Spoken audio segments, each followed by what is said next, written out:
CM Revanth రెడ్డికి హరీష్ రావు సవాల్ విసిరారు. అసెంబ్లీలో నా తమ్ముడి పేరు తీశారు, నా బావమర్ది పేరు కూడా తీశారు. మీ సోదరుడి అవినీతిపై విచారణకు సిద్ధమైతే నేను సిద్ధమే అంటున్నారు హరీష్.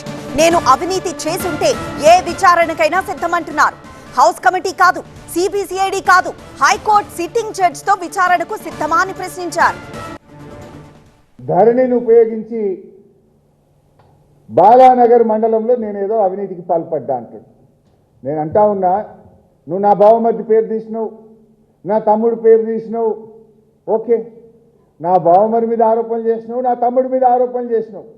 హౌస్ కమిటీ వేయడానికి హరీష్ రావు రెడీయా అని నన్ను అడిగినావు కదా. I'm ready. నీ తమ్ముళ్ళు చేసిన భూ కుంభకోణాల మీద, నీ తమ్ముళ్ళు చేసిన టీడీఆర్ కుంభకోణాల మీద, నీ తమ్ముడు చేసిన కేఎల్ఎస్ఆర్ టెండర్ల కుంభకోణం మీద నువ్వు రెడీ అయితే నా తమ్ముడి మీద నేను కూడా రెడీ. ఇద్దరం కూడా ఎంక్వైరీకి ఇద్దాం. నా బావమర్ది మీద ఆరోపణ చేసినావు కదా, నేను రెడీ. నీ బావమర్ది సృజన్ రెడ్డి అమృత్ టెండర్లలో చేసిన కుంభకోణం మీద, నీ బావమర్ది సృజన్ రెడ్డి సింగరేణిలో ఓబీ టెండర్లలో చేసిన కుంభకోణాల మీద నువ్వు రెడీ అయితే నేను రెడీ రేవంత్ రెడ్డి. ఇంకో మాట చెప్తున్నా, నేను చెప్పిన హౌస్ కమిటీ వేయకు, నువ్వు చెప్పిన సిబిసిఐడి వద్దు. ఇద్దరం కలిసి హైకోర్టు సిట్టింగ్ జడ్జి చేత విచారణ జరిపిద్దాం. Are you ready mister Revanth Reddy?